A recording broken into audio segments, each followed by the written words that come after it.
جب سیدنا ابراہیم علیہ السلام نے عراق سے شام کی طرف ہجرت کی تو یہ آپ کے ساتھ تھے، وہاں سے حران گئے تب بھی ساتھ تھے، پھر مصر کی طرف ہجرت کی تو بھی لوط علیہ السلام ان کے ساتھ تھے۔ آخرکار جب آپ نے مصر کو بھی خیر بات کہا اور فلسطین آ گئے تب بھی یہ ساتھ تھے۔ اب ابراہیم علیہ السلام نے لوط علیہ السلام کو حکم دیا کہ وہ بستی سدوم کی طرف چلے جائیں، اس لیے کہ اس بستی کے لوگ کفر کی انتہائی گہرائی میں جا چکے ہیں، انہیں کفر و شرک سے نکالنے کے لیے وہاں جائیں، انہیں اللہ کے احکام سنائیں، اللہ کی طرف دعوت دیں۔ چنانچہ لوط علیہ السلام تو اس طرف روانہ ہو گئے اور ادھر فلسطین میں صرف 3 مسلمان رہ گئے، ابراہیم علیہ السلام، ان کی زوجہ محترمہ سیدہ سارہ اور سیدہ ہاجرہ علیہم السلام وہیں رہائش پذیر رہے اور لوگوں کو مسلسل اللہ کی طرف دعوت دیتے رہے، یہاں یہ بے شمار مال و دولت کے بھی مالک بن گئے۔ جب ان کی عمر 85 یا 86 سال ہوئی تو سارہ علیہ السلام نے سوچا، میں بانجھ ہوں، میرے خاوند بوڑھے ہیں لیکن اولاد کی تمنا ہے، تو کیوں نہ میں اپنی لونڈی ہاجرہ ہدیے اور تحفے کے طور پر ابراہیم علیہ السلام کو دے دوں۔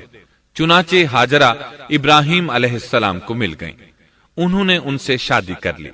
اللہ رب العزت نے جلد ہی ان کے بطن سے آپ کو اسماعیل علیہ السلام عطا فرمائے۔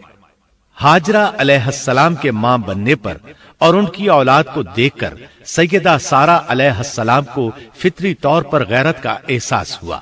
اللہ کی قدرت دیکھیے، خود ہی انہیں ہاجرہ کو تحفے میں دیا تاکہ اولاد حاصل ہو، اور جب وہ ماں بن گئیں تو اب غیرت محسوس کر رہی ہیں۔ اپنی اس کیفیت سے مجبور ہو کر سیدہ سارہ نے ابراہیم علیہ السلام سے کہا، آپ مجھے اس کے ساتھ ایک جگہ پر نہ رکھیں۔ مورخین اور سیرت نگار لکھتے ہیں کہ ہاجرہ علیہ السلام ایک نطاق پہنا کرتی تھی، یعنی وہ جسم کے درمیان ایک لمبا کپڑا لٹکا لیتی تھیں تاکہ وہ کپڑا گھسٹ گھسٹ کر قدموں کے نشانات مٹا دے اور سارہ کو نظر نہ آئے، کیونکہ سارہ غیرت کی حد کو پہنچ چکی تھی۔ ابراہیم علیہ السلام نے جب سارہ علیہ السلام کے اندر غیرت کے آثار دیکھے تو ہاجرہ کو ان کی نگاہوں سے دور کر دیا۔ ادھر اللہ کا حکم بھی نازل ہو گیا کہ اپنی بیوی ہاجرہ اور دودھ پیتے بچے اسماعیل کو ساتھ لے لیں اور مکہ کی طرف رخ کر لیں۔ ابراہیم علیہ السلام مکہ کی طرف روانہ ہوئے، یہاں تک کہ مکہ پہنچ گئے۔ یہ جگہ اس وقت بالکل ویران اور بے آباد تھی، نہ کوئی انسان تھا، نہ پانی، نہ نباتات کے آثار تھے، غرض کوئی چیز نظر نہیں آتی تھی، بس پہاڑوں کے درمیان ایک بے آب و گیاہ میدان تھا۔ یہی وہ مقدس اور تاریخی وادی تھی جہاں ابراہیم علیہ السلام اپنی زوجہ اور لخت جگر کو چھوڑ کر واپس پلٹے۔ سیدہ ہاجرہ علیہ السلام کو بہت حیرت ہوئی، انہیں یہ امید نہیں تھی کہ ان کے خاوند انہیں ایک بے آباد جگہ تنہا چھوڑ کر چل دیں گے، اس پر بچے کی ذمہ داری الگ تھی۔ چنانچہ انہوں نے ابراہیم علیہ السلام کو آواز دی، لیکن انہوں نے مڑ کر بھی نہ دیکھا۔ اب وہ ان کے پیچھے آئیں اور قریب پہنچ کر بولی، اے ابراہیم، ہمیں کہاں چھوڑے جا رہے ہو؟ یہاں نہ پانی، نہ خوراک، نہ کوئی انسان۔ ابراہیم علیہ السلام نے پھر بھی کوئی جواب نہ دیا، کوئی پریشانی بھی ظاہر نہ کی اور چلتے رہے۔ سیدہ ہاجرہ بھی آپ کے پیچھے چلتی رہیں اور پوچھتی رہیں کہ ہمیں کس کے حوالے کر کے جا رہے ہیں؟ یہاں تو کوئی بھی جاندار نہیں، مکمل طور پر بے آباد علاقہ ہے، لیکن انہوں نے اب بھی کوئی توجہ نہ دی۔ آخر سیدہ ہاجرہ نے کہا، کیا آپ کو اللہ نے اس کام کا حکم دیا ہے؟ اب آپ نے جواب میں فرمایا، ہاں۔ تب سیدہ ہاجرہ بولی، اگر یہ بات ہے تو اللہ تعالی ہرگز ہمیں ضائع نہیں ہونے دے گا۔ جب انسان اللہ کے احکام کو بجا لائے تو اس کے دل سے فقر و فاقے کا خوف نکل جاتا ہے اور اللہ اسے طرح طرح کے انعامات سے نوازتا ہے۔ انسان جب تک اللہ کے احکام کو بجا لاتا رہے گا تب تک اللہ کی نصرت اور اس کی تائید شامل حال رہے گی۔ چنانچہ جوں ہی ہاجرہ علیہ السلام کو پتا چلا کہ انہیں تنہا چھوڑ جانا اللہ کے حکم کی بنا پر ہے تو فوراً یقین بھرے لہجے میں بولی، تب اللہ ہمیں ضائع نہیں کرے گا۔ یہ کہہ کر وہ اپنے شیر خوار بچے کی طرف پلٹ گئیں۔ خوراک اور پانی چند دن میں ختم ہو گئے، پانی کا ایک قطرہ پاس نہ رہا۔ اب پانی کی تلاش شروع کی۔ لیکن اپنے لیے تو درکنار ماں کو بیٹے کے لیے بھی پانی نہ ملا نہ خوراک۔ اب بچہ لگا بھوک سے بلکنے، خوراک نہ ملنے کی وجہ سے ماں کا دودھ بھی خشک ہو گیا تھا۔ عورت کتنی بھی باحوصلہ ہو اپنے بچے کو بھوک سے بلکتے نہیں دیکھ سکتی۔ اب انہوں نے بچے کو وہیں چھوڑا اور تیزی سے قریبی پہاڑی صفا کی طرف لپکی، اوپر چڑھ کر ادھر ادھر نظر دوڑائی کہ شاید کسی طرف پانی یا خوراک نظر آ جائے یا کسی انسان کی جھلک نظر آ جائے۔ جب کچھ نظر نہ آیا تو نشیب کی طرف چلی، ساتھ میں بچے کی طرف بھی دیکھتی جاتی تھی۔ نشیب میں پہنچی تو بچہ نظروں سے اوجھل ہو گیا۔ اس پر اور بے چین ہوئی اور بلندی کی طرف دوڑی۔ اس طرح مروہ پہاڑی پر چڑھ گئیں۔ وہاں بھی چاروں طرف نگاہ دوڑائی لیکن کچھ نظر نہ آیا۔ خیال آیا کہ پھر کوشش کرنی چاہیے۔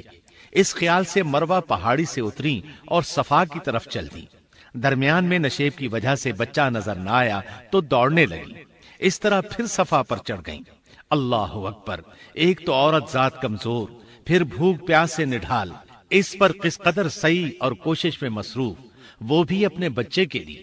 بہرحال بار بار کوشش کے خیال سے انہوں نے صفا اور مروہ پہاڑیوں کے درمیان 7 چکر لگائے۔ یہی وجہ ہے مسلمان عازمین حج صفا و مروہ کے درمیان سعی کرتے ہیں تاکہ اس واقعے کی یاد تازہ ہو جائے۔ جب وہ آخری مرتبہ مروہ پر پہنچی تو انہوں نے ایک آواز سنی۔ یہ آواز اسماعیل علیہ السلام کے قریب سے آئی تھی۔ انہوں نے پوری توجہ سے آواز کو سننے کی کوشش کی اور جلدی سے اسماعیل کے قریب پہنچی۔ کیا دیکھتی ہیں؟ اسماعیل کے قدموں کے نیچے سے پانی پھوٹ رہا ہے، کیونکہ جبریل علیہ السلام کو اللہ نے اس صابرہ خاتون کی مدد کے لیے بھیجا تھا۔ انہوں نے زمزم والی جگہ پر اپنا پر مارا تو اسماعیل کے قدموں کے پاس سے ایک عظیم چشمہ رحمت نمودار ہوا۔ مستقبل کے پیغمبر کے قدموں کے نیچے سے اللہ نے جبریل فرشتے کے ذریعے زمین پھاڑ کر پانی نکال دیا۔ یہی آب زمزم کا آغاز تھا۔ ہاجرہ علیہ السلام پانی کو آنکھیں پھاڑ پھاڑ کر حیرت سے دیکھ رہی تھی۔ ان کی خوشی کی انتہا نہ رہی جب انہوں نے دیکھا پانی پھوٹ پھوٹ کر چاروں طرف بہ رہا ہے۔ زمین ہموار تھی، اس لیے انہوں نے زمین کو کھودنا شروع کر دیا تاکہ پانی ادھر ادھر نہ بہ جائے۔ پھر انہوں نے اس گڑھے کے چاروں طرف پتھر رکھ دیے اور زبان سے بولی، زم زم، اس کا مطلب ہے رک جا۔ نبی اکرم صلی اللہ علیہ وسلم کا فرمان ہے، رحم اللہ ام اسماعیل لولا انها عجلت لكانت زمزم عینا معینا۔ اللہ اسماعیل کی والدہ پر رحم فرمائے، اگر وہ جلد بازی سے کام نہ لیتی تو زمزم ایک بہنے والا چشمہ ہوتا۔ لیکن انہوں نے اس کے گرد بند باندھ دیا۔ انہیں دراصل اس وقت پانی کی شدید ضرورت تھی، اس لیے انہوں نے پانی کو اپنے پاس جمع کر لیا تاکہ بہہ کر ضائع نہ ہو جائے۔ انہوں نے اسماعیل کو پانی پلایا، خود بھی خوب پیا، اور یہ اللہ تعالی کی طرف سے ان کی مہمان نوازی تھی۔ وہاں کوئی اور انسان نہیں تھا، نہ کھانے کی کوئی چیز تھی، بس یہی آب زمزم ان کے لیے کھانے اور پینے کا کام دے رہا تھا۔ اب چونکہ زمزم ایک چشمہ بن گیا تھا، اس لیے پرندے بھی آنے لگے۔ انہی دنوں عرب کے قبیلوں میں سے ایک قبیلہ بنو جرہم یمن کو خیر باد کہہ کر اس طرف آ رہا تھا۔ یمن میں ایک بہت بڑا ڈیم تھا۔ پہاڑوں کے درمیان انہوں نے پانی کو روک کر ایک بہت بڑا بند قائم کر رکھا تھا۔ اس سے پورا سال آسانی سے کھیتی باڑی کرتے تھے۔ اس ڈیم کی بدولت ان کا آب پاشی کا نظام بہت اچھا تھا۔ جب اس ڈیم کو اللہ تعالیٰ نے توڑا تو تمام لوگ وہاں سے منتشر ہو گئے اور جزیرہ عرب کے اطراف میں منتقل ہونے لگے۔ وہیں سے ہجرت کرنے والا ایک قبیلہ بنو جرہم تھا۔ یہ لوگ بنیادی طور پر عرب تھے۔ یہ قبیلہ سفر میں رہتا، جہاں کہیں پانی اور چراگاہ نظر آتے وہیں پڑاؤ ڈال دیتے۔ جب وہاں خوراک ختم ہو جاتی تو آگے سفر شروع کر دیتے۔ چونکہ وہ بہت بڑے تاجر تھے، اس بنا پر ان راستوں سے خوب واقف تھے۔ انہیں چشموں کا خوب علم تھا۔ ملک شام کی طرف بھی ان کی آمد و رفت تھی۔ یہ قبیلہ بنو جرہم مکہ کے قریب پہنچا تو فضا میں پرندوں کو منڈلاتے پایا۔ کہنے لگے، ان پرندوں کی موجودگی میں ضرور کوئی راز ہے۔ اب انہوں نے اپنے کچھ آدمی اس طرف بھیجے۔ یہ لوگ جلد ہی چشمے تک پہنچ گئے۔ انہوں نے وہاں ایک عورت اور اس کے بچے کو پایا۔ پھر وہ لوگ ان کے پاس آئے، وہاں پڑاؤ ڈالنے کی اجازت مانگی۔ سیدہ ہاجرہ نے فرمایا، ٹھیک ہے، لیکن شرط یہ ہے کہ تمہیں اجرت ادا کرنا ہوگی۔ ان کے لیے یہ سستا سودا تھا۔ ان کے پورے قبیلے کو سامان زندگی مل رہا تھا، جبکہ صرف ایک عورت اور اس کے بیٹے کی ذمہ داری ان پر عائد ہو رہی تھی۔ انہوں نے فوراً حامی بھر لی اور وہاں رہائش اختیار کر لی۔ اس طرح یہ لوگ سیدہ ہاجرہ علیہ السلام کی معیشت کا ذریعہ بن گئے، اور اس طرح سیدنا اسماعیل علیہ السلام بنو جرہم میں پرورش پاتے رہے۔ انہوں نے ان لوگوں سے عربی سیکھ لی اور ان سے بھی زیادہ عربی دان بن گئے۔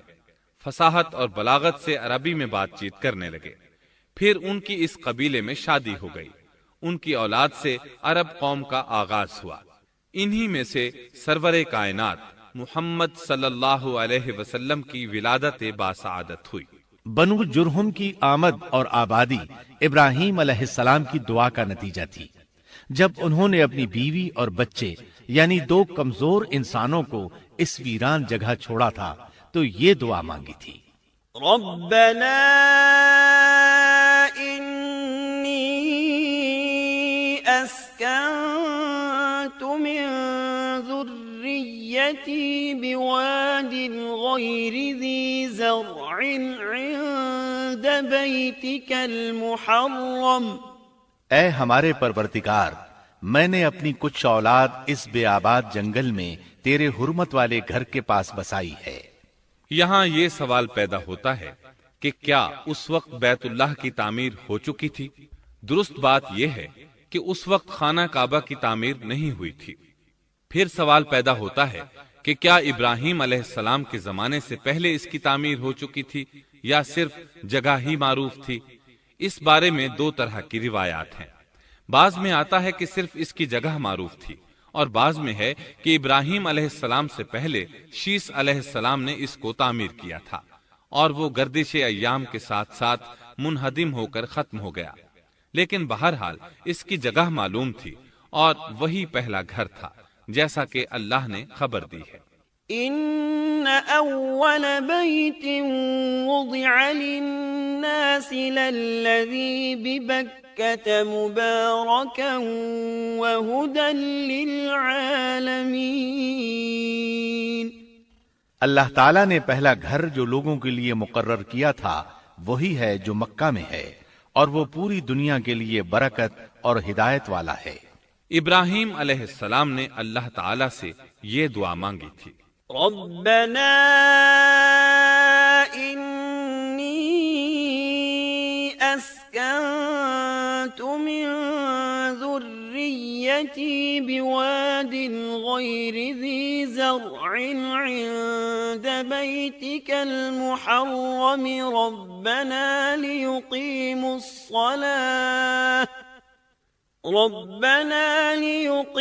الصلاة فاجعل أفئدة من الناس تهوي إليهم وارزقهم من الثمرات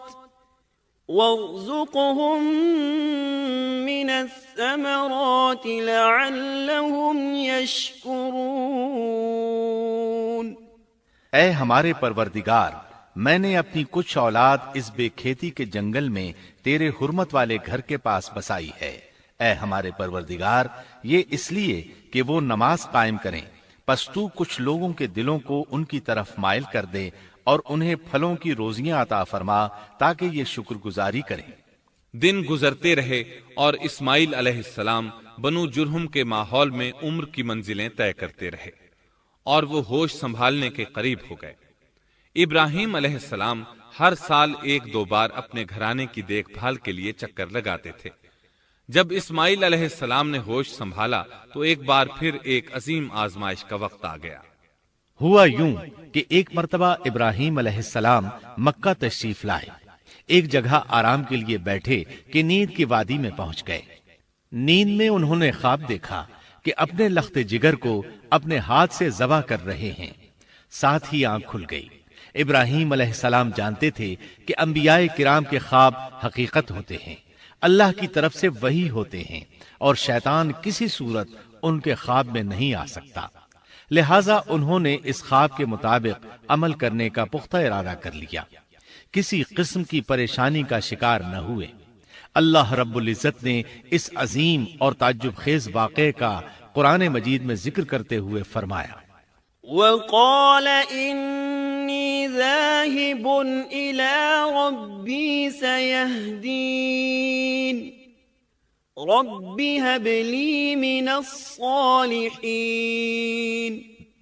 فبشرناه بغلام حليم فلما بلغ معه السعي قال يا بني إني أرى في المنام أني أذبحك فانظر ماذا ترى۔ اور ابراہیم نے کہا، میں تو ہجرت کر کے اپنے پروردگار کی طرف جانے والا ہوں، وہ ضرور میری رہنمائی کرے گا۔ اے میرے رب، مجھے نیک بخت اولاد عطا فرما۔ تو ہم نے ایک بردبار بچے کی بشارت دی۔ پھر جب بچہ اتنی عمر کو پہنچا کہ اس کے ساتھ چلنے پھرنے لگا تو ابراہیم نے کہا، میرے پیارے بیٹے، میں نے خواب دیکھا ہے کہ میں تجھے ذبح کر رہا ہوں، اب تو بتا تیری کیا رائے ہے؟ یہاں سوال پیدا ہوتا ہے کہ ابراہیم علیہ السلام نے اسماعیل علیہ السلام سے مشورہ کیوں لیا؟ وہ چاہتے تو اسماعیل کو سوتے میں ذبح کر دیتے، اس طرح اللہ کا حکم بجا لاتے۔ وہ بیٹے کے پاس کیوں گئے اور ان سے مشورہ کیوں لیا؟ جی ہاں، یہ مسئلہ یاد رکھنے کے قابل ہے کہ ہر مسلمان پر لازم ہے کہ وہ اپنے دوسرے مسلمان بھائی کو اجر و ثواب میں شامل کرنے کی کوشش کرے۔ ابراہیم علیہ السلام نے بیٹے کو ثواب میں شامل کرنے کے لیے انہیں اللہ کے حکم سے آگاہ کیا۔ یہ نہ چاہا کہ میں اکیلا ہی اجر لیتا رہوں، بلکہ دوسرے کی خیر خواہی کو پیش نظر رکھا۔ والدین کے لیے آپ کے اس انداز میں نصیحت موجود ہے، یہ کہ اولاد کو ثواب کے مواقع فراہم کریں، ان کی صحیح تربیت کریں۔ اگر صدقہ کرنے کا موقع ملے تو بچوں کے ذریعے صدقہ کرائیں، تاکہ انہیں بھی اللہ کے راستے میں خرچ کرنے کی عادت پڑے۔ جب کسی دینی مجلس میں بیٹھنے کا موقع ملے تو اپنی اولاد کو بھی ساتھ لے کر جائیں۔ بے شمار لوگ خود تو جاتے ہیں، اولاد کو جانے کے لیے کہتے بھی نہیں۔ خود دین سیکھتے ہیں، اولاد کو دین نہیں سکھاتے۔ ابراہیم علیہ السلام نے اسماعیل علیہ السلام سے رائے لی۔ سبحان اللہ، انہوں نے جواب میں فرمایا، يا أبت افعل ما تؤمر۔ اے ابا جان، آپ کو جو حکم ملا ہے کر گزریے۔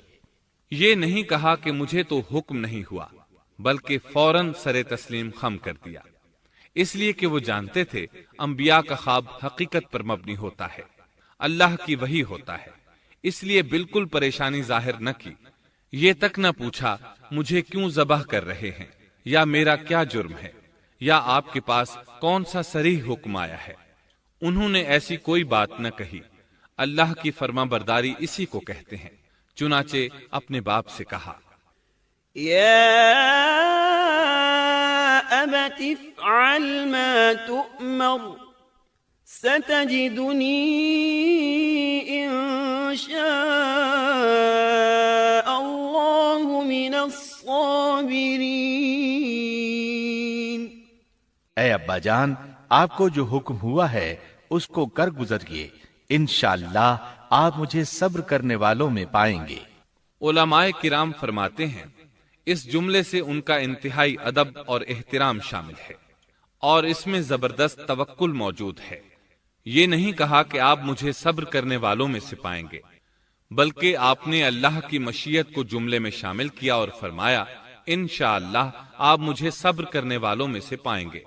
لہٰذا مسلمانوں کو دھوکے میں نہیں پڑنا چاہیے۔ یہ نہ کہے میں سفر کروں گا، میں فلاں کام کروں گا، میں فلاں کام کے کرنے کی طاقت رکھتا ہوں، بلکہ یوں کہے اللہ نے چاہا تو میں سفر کروں گا، اللہ نے چاہا تو فلاں کام کروں گا۔ اپنے علم اور طاقت کے دھوکے میں پڑنا سراسر نادانی ہے۔ ہر چیز کا تعلق اللہ سے قائم کرے، جیسا کہ اللہ تعالیٰ فرماتے ہیں، ولا تقولن لشيء إني فاعل ذلك غدا إلا أن يشاء الله اور ہرگز ہرگز کسی کام پر یوں نہ کہنا کہ میں اسے کل کروں گا مگر ساتھ ہی انشاءاللہ کہہ لینا۔ اپنی زبان کو اللہ کے ذکر سے سجا کر رکھو اور ہمیشہ اپنے معاملات کو اللہ کی طرف لوٹاؤ۔ بہرحال باپ بیٹا دونوں ہی مصمم ارادے کے ساتھ اللہ کا حکم پورا کرنے کے لیے پیش ہو گئے۔ اسماعیل علیہ السلام نے اپنے والد محترم سیدنا ابراہیم علیہ السلام سے کہا، جب آپ مجھے ذبح کرنے لگیں تو میری پیشانی کو زمین پر رکھ دیجیے گا تاکہ آپ کو میرا چہرہ نظر نہ آئے اور کہیں آپ کے ہاتھ رک نہ جائیں، چہرہ دیکھ کر آپ پر شفقت پدری غالب نہ آ جائے۔ اب ابراہیم علیہ السلام نے بیٹے کی پیشانی پکڑ کر زمین پر لٹا دیا جیسا کہ اللہ تعالی نے فرمایا۔ فلما أسلما وتله للجبين جب دونوں مطیع ہو گئے اور ابراہیم نے اسے پیشانی کے بل لٹا دیا، اب انہوں نے چھری پکڑی اور گردن پر چلا دی، لیکن چھری نے گردن نہ کاٹی، بالکل اسی طرح جیسے آگ نے ابراہیم کو نہیں جلایا تھا، اس لیے کہ چھری میں کاٹنے کی طاقت اور آگ میں جلانے کی صلاحیت اللہ کے حکم کے بغیر نہیں آ سکتی۔ اللہ نے دونوں سے یہ طاقتیں سلب کر لیں۔ اب ابراہیم زور لگا رہے ہیں، ادھر اسماعیل علیہ السلام کہہ رہے ہیں، ابا جان جلدی کیجئے، چھری چلائیے۔ اللہ تعالیٰ نے اس واقعے کا ذکر یوں فرمایا ہے، فلما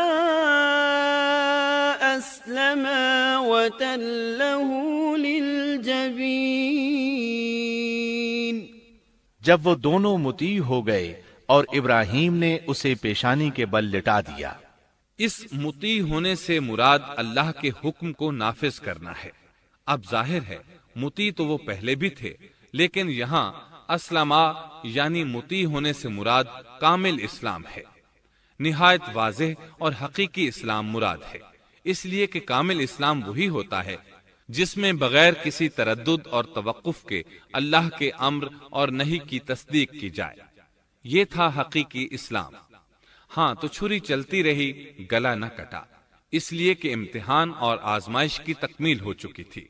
یہ بات ثابت ہو چکی تھی کہ اللہ کا حکم نافذ کرنے میں دونوں پوری طرح کوشاں ہیں۔ اللہ تعالیٰ بھی فرما برداری ہی کا صلہ عطا فرماتے ہیں۔ چنانچہ آواز آئی، قد صدقت الرؤيا إنا كذلك نجزي المحسنين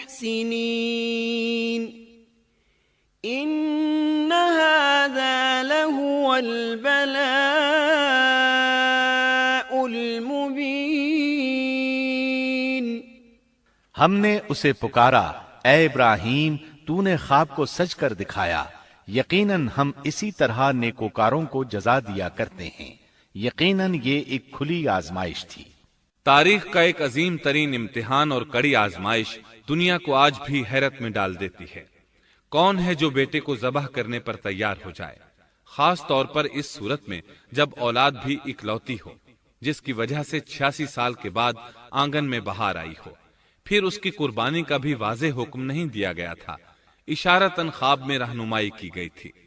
آپ کہہ سکتے تھے یہ قتل اور سنگین جرم ہے، کہہ سکتے تھے اپنے بیٹے کو کس جرم میں قتل کروں، لیکن آپ نے بغیر کسی تعامل کے سر تسلیم خم کر دیا اور اس عظیم امتحان میں کامیاب ہوئے۔ اللہ فرماتے ہیں، وَإِبْرَاهِيمَ الَّذِي وَفَّى اور ابراہیم وہ ہیں جنہوں نے وفاداری کی۔ اس آیت میں یہ نہیں بتایا گیا کہ کس چیز میں وفاداری کی، اس لیے کہ وہ تو ہر معاملے میں مکمل طور پر وفاداری کا مظاہرہ کر چکے تھے۔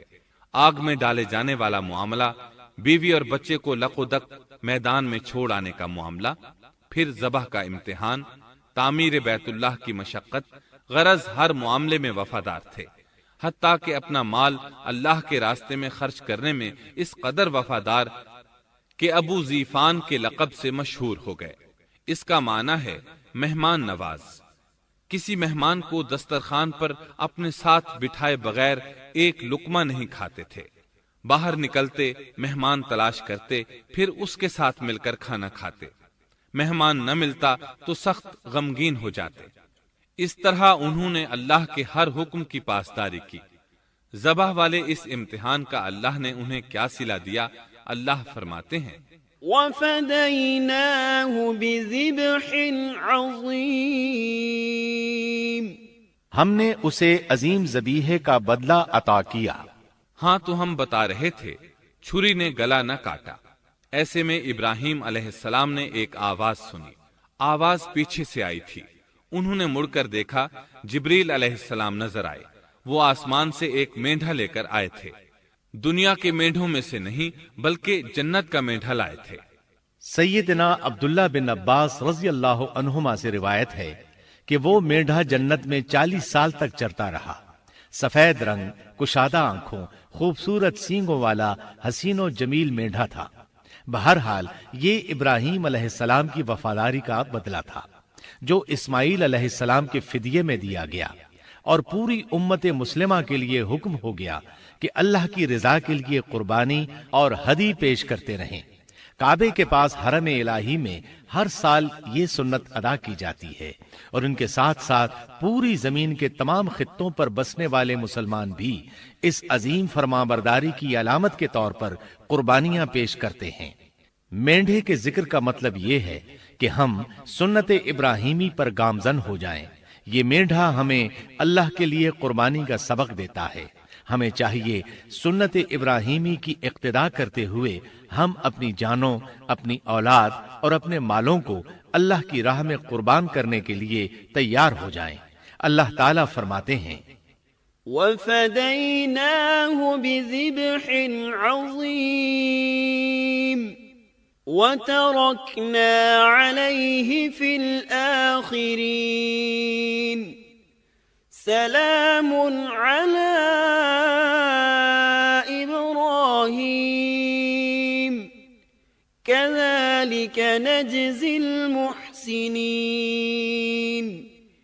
إِنَّهُ مِنْ عِبَادِنَا الْمُؤْمِنِينَ۔ اور ہم نے اسے عظیم ذبیحہ عطا کیا، اور ہم نے اس کا پچھلوں میں ذکر خیر چھوڑا۔ سلامتی ہو ابراہیم پر۔ اسی طرح ہی ہم نیکوکاروں کو جزا دیتے ہیں، یقیناً وہ ہمارے مخلص بندوں میں سے تھا۔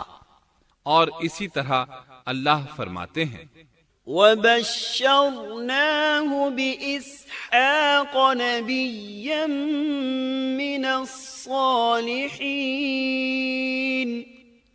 اور ہم نے اسے نیکوکار نبی اسحاق کی ولادت کی خوشخبری سنائی۔ یہ خوشخبری فلسطین کی طرف واپس لوٹنے کے بعد سنائی گئی۔ ایک اکلوتے بیٹے کی قربانی کے لیے تیار ہو جانے کے صلے میں اور سارہ علیہ السلام کی عظمت اور تکریم کے مد نظر اللہ تعالی نے اسحاق کی خوشخبری سنا دی۔ یہ آیت ذبح کے واقعے کے بعد اللہ تعالی نے ذکر فرمائی ہے۔ اس لیے معلوم ہوا پچھلی آیات میں اسحاق کے علاوہ کسی اور بیٹے کا ذکر ہوا ہے، اور وہ اسماعیل علیہ السلام ہی تھے، جبکہ یہودی روایات میں اسحاق علیہ السلام کو ذبیح قرار دیا جاتا ہے۔ یہ بالکل غلط ہے۔ ذبح کے واقعے کے بعد اسحاق علیہ السلام کی بشارت مل رہی ہے، پھر بھلا وہ پیدا ہونے سے پہلے ہی ذبیح کیسے بن گئے؟ اس لیے یہ قطعی بات ہے کہ اسماعیل علیہ السلام ہی ذبیح ہیں۔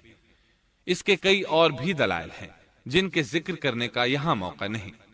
بہرحال اس عظیم آزمائش میں بے مثال کامیابی کے بعد ابراہیم علیہ السلام فلسطین آئے، اور 120 سال کی عمر میں اسحاق علیہ السلام کی بشارت ملی، جبکہ سارہ علیہ السلام کی عمر 90 سال تھی۔ ان پر بڑھاپا طاری ہو چکا تھا۔ ایسے میں 3 فرشتے آئے۔ وہ تو قوم لوط کی تباہی کے لیے آئے تھے۔ راستے میں اللہ کے حکم سے ابراہیم علیہ السلام اور ان کی اہلیہ سارہ کو خوشخبری سنائی، اور اس غرض کے لیے وہ انسانی شکل میں آئے تھے۔ ابراہیم علیہ السلام تو پہلے ہی بہت مہمان نواز تھے۔ انہیں دیکھ کر بہت خوش ہوئے کہ مہمان آ گئے۔ فرشتوں نے انہیں سلام کیا۔ ابراہیم علیہ السلام نے سلام کا جواب دیا۔ وہ حیرت زدہ تھے کہ یہ لوگ ان کی بستی کے رہنے والے تو ہیں نہیں، لیکن ان پر سفر کے نشانات بھی نہیں ہیں، جیسا کہ دور سے چل کر آنے والوں میں ہوتے ہیں، نہ ان کے پاس سواریاں ہیں۔ قرآن مجید میں آتا ہے قالوا سلاما قال سلام قوم منكرون۔ فرشتوں نے سلام کیا تو ابراہیم نے بھی سلام کیا اور دل میں خیال کیا یہ اجنبی لوگ ہیں۔ پھر وہ اپنی مہمان نوازی کی عادت کے مطابق انہیں اندر لے آئے، ان کے لیے کھانے کا انتظام کیا۔ اللہ تعالیٰ فرماتے ہیں وَلَقَدْ جَاءَتْ رُسُلُنَا إِبْرَاهِيمَ بِالْبُشْرَى قَالُوا سَلَامًا قَالَ سَلَامٌ فَمَا لَبِثَ أَن جَاءَ بِعِجْلٍ حَنِيذٍ۔ ہمارے بھیجے ہوئے فرشتے ابراہیم کے پاس خوشخبری لے کر آئے تو انہوں نے سلام کیا۔ ابراہیم نے سلام کا جواب دیا اور فوراً بھنا ہوا بچڑا لے آئے، اور بچڑا بھی موٹا تھا۔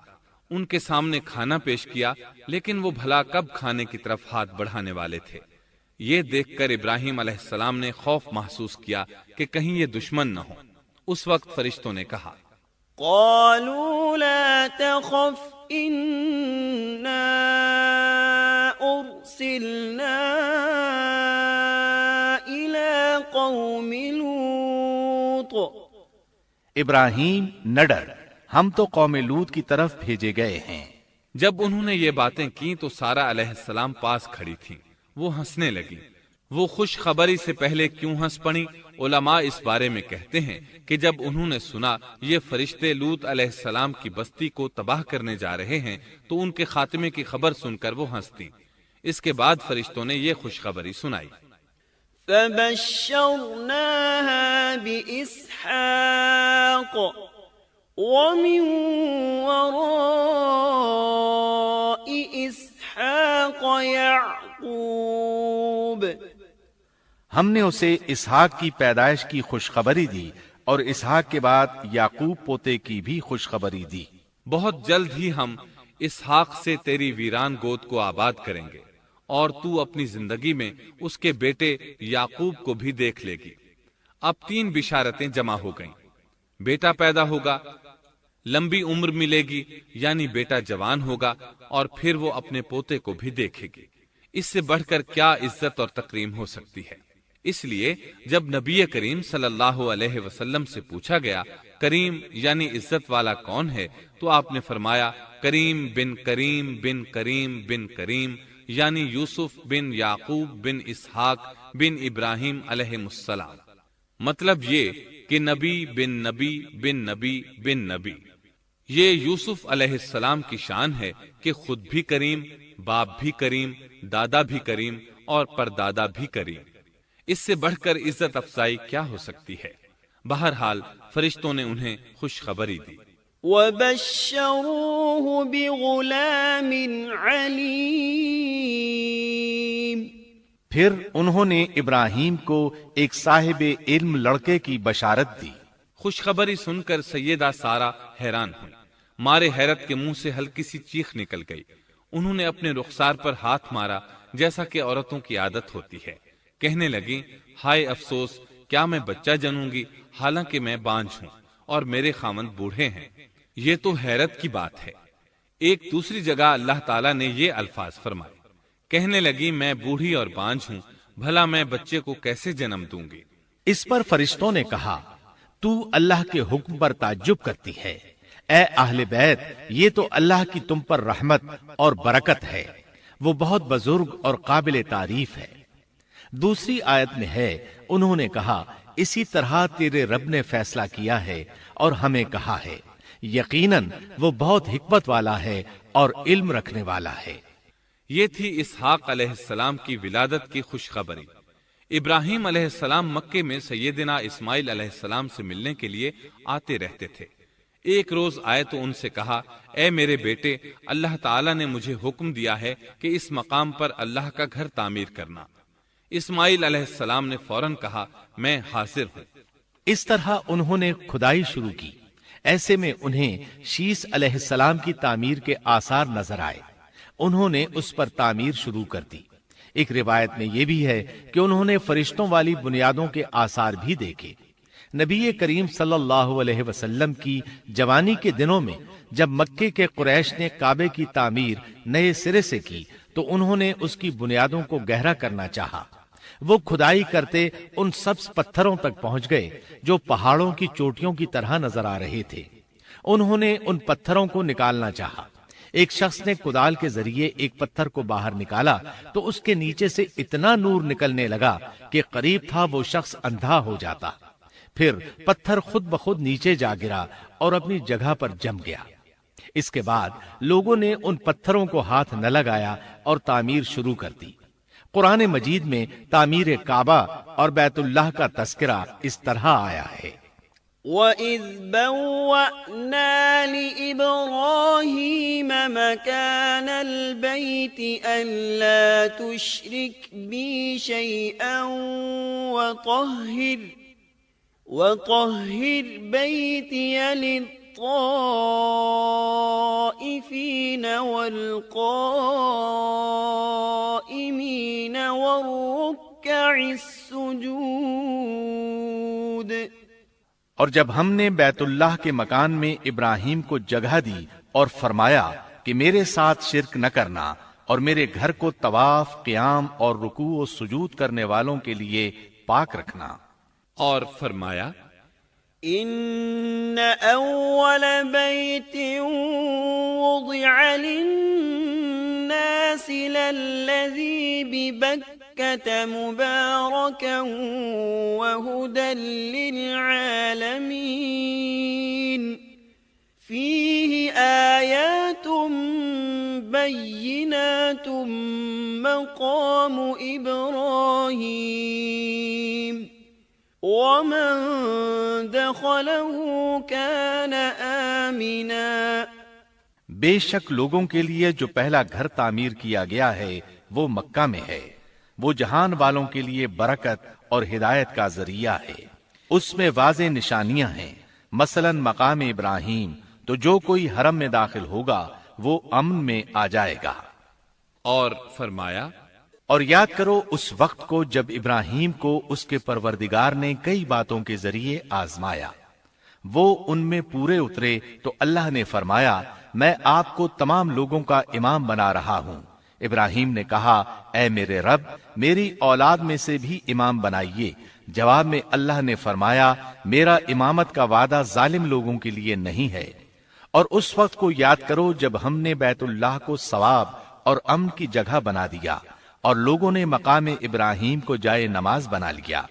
ہم نے ابراہیم کو حکم دیا کہ میرے گھر کو طواف، اعتکاف، رکوع اور سجود کے لیے پاک رکھو، اور وہ وقت بھی یاد رکھو جب ابراہیم نے دعا کی اے پروردگار اس شہر کو امن والا بنا دے اور اس کے مومن بندوں کو پھلوں کا رزق عطا کر۔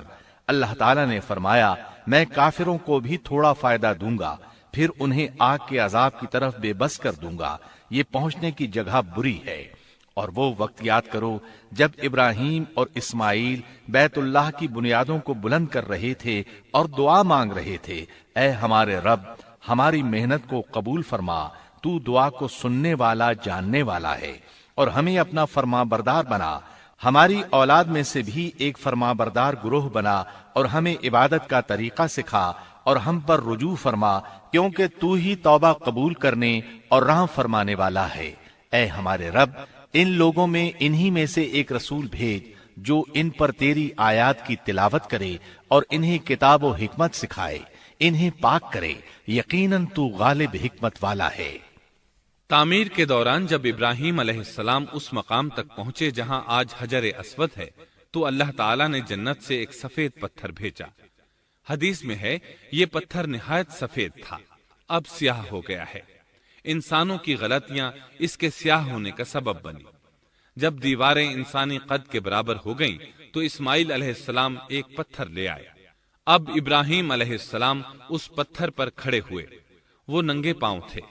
اسی وقت پتھر پگھل گیا، ان کے پاؤں اس کے اندر کسی قدر دھنس گئے، پتھر پر ان کے پیروں کے نشانات آ گئے۔ اسی پتھر کو آج مقام ابراہیم کہا جاتا ہے۔ پہلے یہ پتھر بیت اللہ کی دیواروں کے ساتھ رکھا گیا تھا۔ جب لوگ طواف کے لیے آتے تو سیدنا ابراہیم کے پیروں کے نشانات دیکھنے کے لیے یہاں ہجوم ہو جاتا۔ اس طرح طواف کرنے والوں کو دقت کا سامنا ہوتا۔ سیدنا عمر رضی اللہ عنہ نے صحابہ کرام کے مشورے سے اس پتھر کو اس جگہ سے قدرے ہٹا کر نماز کی صفوں کے قریب کر دیا تاکہ طواف کرنے والوں کو دقت نہ ہو۔ یہ مقام بہت مقدس ہے۔ اللہ نے فرمایا ہے وَاتَّخِذُوا مِن مَّقَامِ إِبْرَاهِيمَ مُصَلًّى، تم مقام ابراہیم کو جائے نماز مقرر کر لو۔ مقام ابراہیم کے قریب اس کے پیچھے ہو کر نماز پڑھنے کا موقع مل جائے تو لازماً وہاں 2 رکعت ادا کیا کرو۔ موقع نہ ملے تو پھر پوری مسجد حرام میں طواف سے فراغت والی 2 رکعت پڑھ لیا کرو۔ اس طرح کعبہ تعمیر ہوا، تب نیا حکم آیا۔ وَلِلَّهِ عَلَى النَّاسِ حِجُّ الْبَيْتِ مَنِ اسْتَطَاعَ إِلَيْهِ سَبِيلًا وَمَن كَفَرَ فَإِنَّ اللَّهَ غَنِيٌّ عَنِ الْعَالَمِينَ۔ لوگوں میں جو استطاعت رکھے اس پر اللہ کے لیے حج بیت اللہ فرض ہے، اور جو شخص جان بوجھ کر اعراض کرے تو اللہ جہانوں سے بے نیاز ہے اور اسے اس کی کوئی پرواہ نہیں۔ ادھر ابراہیم علیہ السلام کو اللہ تعالی کی طرف سے اشارہ ہوا، وَأَذِّن فِي النَّاسِ بِالْحَجِّ، لوگوں میں حج کا اعلان کر دیں۔ ابراہیم علیہ السلام کہنے لگے، اللہ میری آواز بھلا کس کس تک پہنچے گی؟